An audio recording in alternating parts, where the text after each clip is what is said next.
wabarakatuh. Nama saya Muhammad Hilal Lutfi. Di sini saya akan menjelaskan materi tentang kompensasi. Yang pertama, pengertian kompensasi. Kompensasi adalah istilah yang menggambarkan suatu bentuk ganti rugi.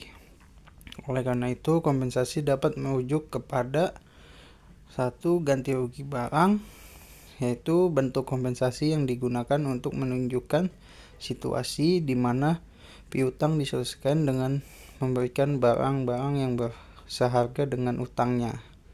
Yang kedua, kompensasi secara psikologi, yaitu pencarian kepuasan dalam suatu bidang untuk memperoleh keseimbangan dari kekecewaan dalam bidang lain. Yang ketiga, kompensasi finansial, yaitu imbalan berupa uang atau bukan uang atau natura yang diberikan kepada karyawan dalam perusahaan atau organisasi. Latar belakang kompensasi terdiri dari 3. Yang pertama, teori ekonomi pasar, yaitu penciptaan suatu harga upah atau bayaran yang didasarkan pada kekuatan tawar-menawar atau negosiasi antara pekerja, pegawai, karyawan, buruh. Yang kedua, teori standar hidup. Sistem kompensasi di mana upah gaji ditentukan dengan standar hidup yang layak mencakup jaminan pensiun, tabungan, pendidikan, tempat tinggal, dan transportasi. Yang ketiga, teori kemampuan membayar, yaitu sistem penentu besar kecilnya kompensasi yang diberikan kepada para pekerja dengan menyesuaikan dengan tingkat pendapatan dan keuntungan perusahaan. Nah, kompensasi ini didefinisikan menurut para ahli. Yang pertama, menurut Nitisemito, kompensasi adalah balas jasa yang diberikan oleh organisasi kepada pegawai yang dapat dinilai dengan uang dan mempunyai kecenderungan diberikan secara tetap.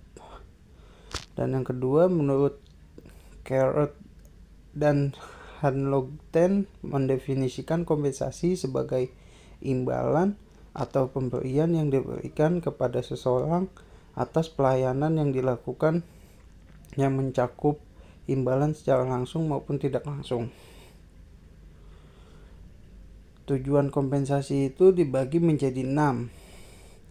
Yang pertama, untuk mendapatkan pegawai yang potensial, untuk mempertahankan pegawai yang berkualitas, sebagai motivasi bagi pegawai, memfasilitasi dalam rangka mencapai strategis organisasi. Yang kelima, menjamin keadilan dan kebersamaan. Dan yang keenam, memenuhi peraturan pemerintah. Jenis-jenis kompensasi itu dibagi 2. Yang pertama, imbalan intrinsik atau kompensasi kepada karyawan sebagai penghargaan atas pencapaian atau perilaku kerja tertentu.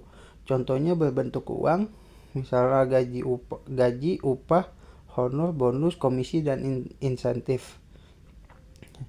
Yang kedua, berbentuk benefit atau tunjangan seperti uang cuti, makan, transportasi, asuransi, jam sostek, pensiun, rekreasi, dan beasiswa.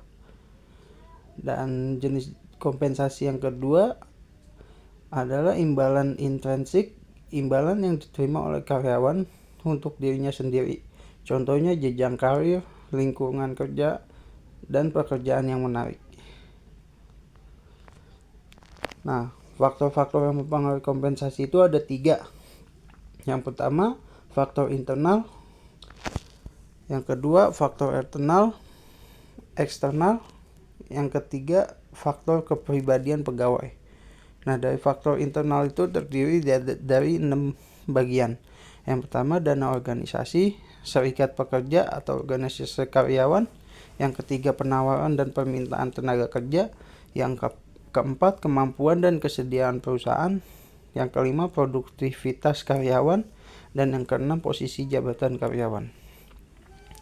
Untuk faktor eksternal itu dibagi menjadi 4. Yang pertama, adanya hukum ekonomi dengan undang-undang dan Kepres-nya. Yang kedua, biaya hidup atau cost of living. Yang ketiga, kebijakan pemerintah. Dan yang keempat, kondisi perekonomian nasional.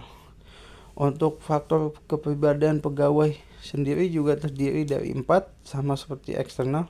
Yang pertama, produktivitas kerja, posisi dan jabatan, pendidikan dan pengalaman karyawan, dan jenis sifat pekerjaan.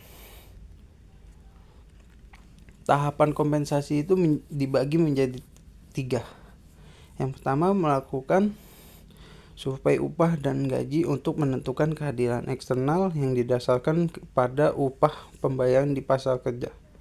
Yang kedua, menilai harga setiap pekerja untuk menentukan pembayaran upah yang didasarkan pada keadilan internal dan eksternal. Yang ketiga, mengevaluasi setiap pekerjaan dengan menggunakan informasi analisis pekerjaan untuk menjamin keadilan internal yang didasarkan penilaian relatif setiap pekerjaan. Nah, dari slide-slide sebelumnya, kompensasi ini dapat disimpulkan adalah kompensasi balas jasa yang diberikan organisasi kepada karyawan baik berupa finansial maupun non-finansial sebagai imbalan atas kontribusi kerja dengan tujuan meningkatkan informasi, kepuasan, dan kinerja karyawan, serta membantu organisasi menarik dan mempertahankan tenaga kerja yang berkualitas.